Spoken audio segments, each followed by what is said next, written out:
वो सूची क्या है? धर्मराज कह रहे हैं ज्यूहा न भक्ति। आहा, कितना सुंदर संदेश दे रहे हैं साक्षात धर्मराज। दूसरा तीसरा कोई बोलता तो हम आपको सुनाते भी नहीं। हाँ, प्रेम से बोलो ना जय श्री कृष्ण। जिह्वा न भक्ति भगवद गुणा गुण नाम ध्येयम। क्या कह रहे? किसी का जीव यदि भगवान के गुण और नाम का बखान नहीं कर रहा हो तो उसका नाम पहले सूची में हटाना चाहिए, उसको उठाओ। लेकिन यदि किसी का जीव भगवान का नाम ले रहा है उसको मत उठाना गलती से भी। धर्मराज कह रहे चेतश्च न स्मरति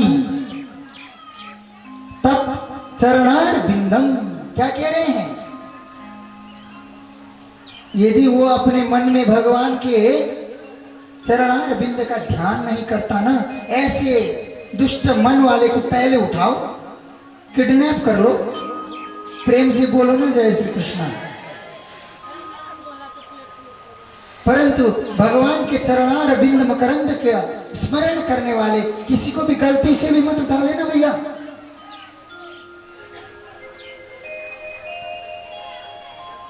जिसने भगवान के श्री चरण का आश्रय ले रखा है वो तो भागवत है, वो तो वैष्णव है, और ऐसे लोगों को दंड देने का अधिकार हम जैसे यम तो क्या, यम के बाप के पास भी नहीं है महाराज।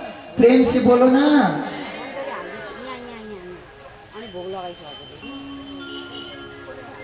कृष्णाय नो नमति शिरये कदापि। भगवान श्री कृष्ण के सामने ना झुकने वाला सिर पहले ही उड़ा दो। परंतु एक बार गलती से यदि किसी ने भगवान श्री कृष्ण के सामने अपने सिर को झुका दिया, उसे गलती से स्पर्श भी मत कर देना, सावधान कर रहा हूं।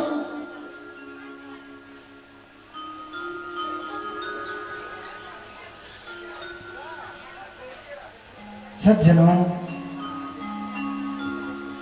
आज से नहीं,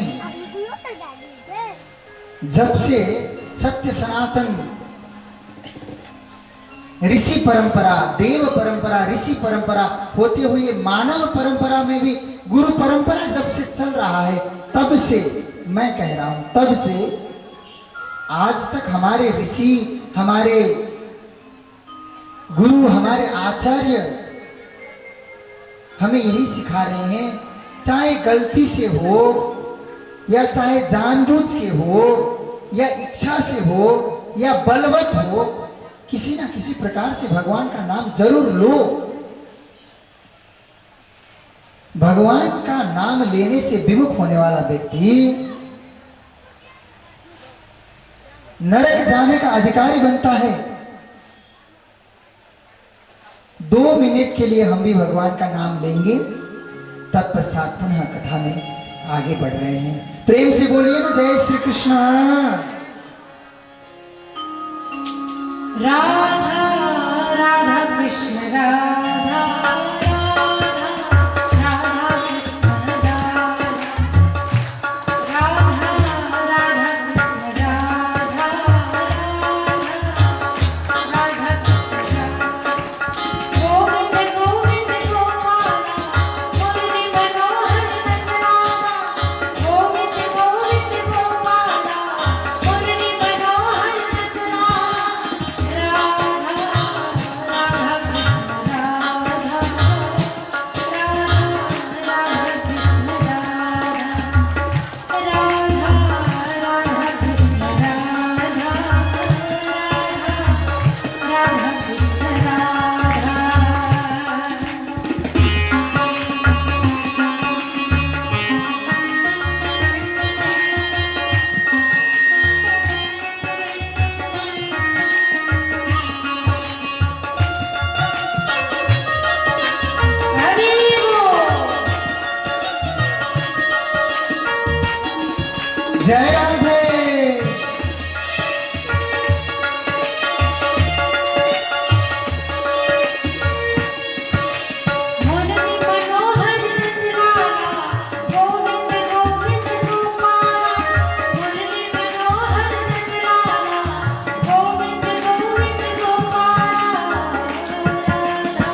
सच्चिदानंद घन भगवान की जय हो।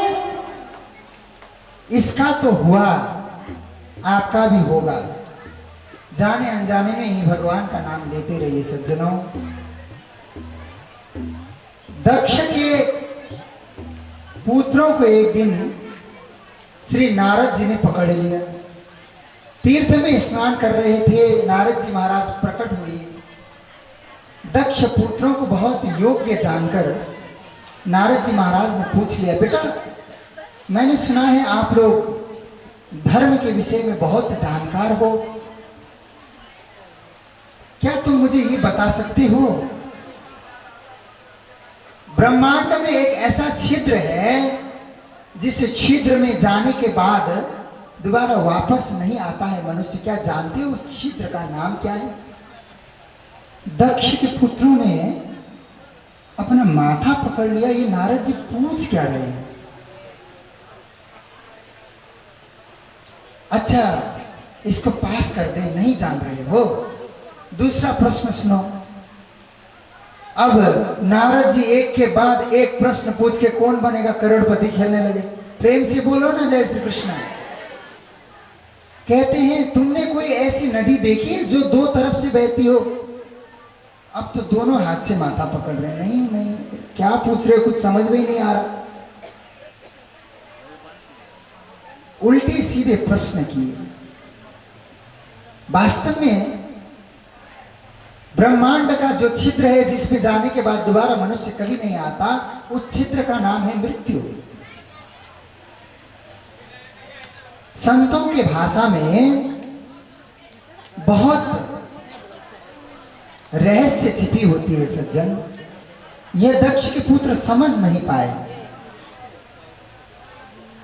दो तरफ से बहने वाली नदी का नाम है माया, जो है को नहीं और नहीं को है दिखा देती है।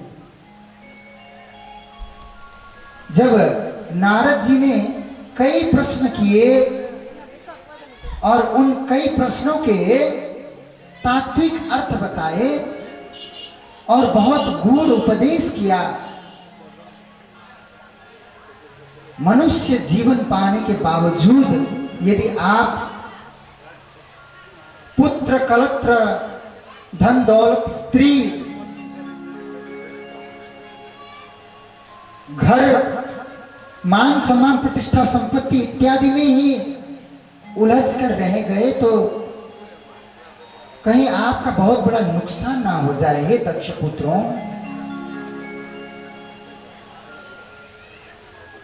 भगवत चरणार बिंद का आश्रय लेने में जो वास्तविक सुख है, वो वास्तविक सुख किसी दूसरे तीसरे कार्य में नहीं है। नारद जी महाराज ने इन लोगों को ऐसा पट्टी पढ़ाया, बाबा जी बनने के लिए चले गए। दक्ष को पता चला मेरे बेटों को नारद जी ने बाबा जी बना दिया अपनी तरह। नारद जी को तुरंत श्राप दे दिया, हे नारद तुमने मेरे बेटे को बाबा जी बनाया है, मैं तुम्हें श्राप देता हूं, तुम एक क्षण से ज्यादा कहीं टिक कर नहीं मत रह सको। प्रेम से बोलिए ना जय श्री कृष्ण। नारद जी महाराज बड़े प्रसन्न हुए। संतों के लिए क्या गाली क्या सम्मान। उनको लगा एक स्थान पे बहुत देर तक टिका रहता तो क्या पता उस स्थान से ही मोह हो जाए। दक्ष ने बहुत बड़ी कृपा करी, अब तो मैं हर जगह नारायण नारायण नारायण करते हुए तुरंत इधर से उधर यात्रा कर पाऊंगा। बहुत बड़े नेगेटिविटी के अंदर से भी यदि कोई पॉजिटिविटी निकाल सकता है तो वो संत है। कितना भी बड़ा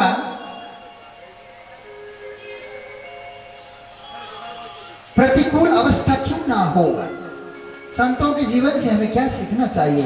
प्रतिकूल से भी प्रतिकूल अवस्था में भी हमें स्वयं को अनुकूल बना लेना चाहिए और केवल एक चीज मन में रखना चाहिए कि इस प्रतिकूल अवस्था में भी किस प्रकार अपने आप को अनुकूल बनाने में मैं भगवान के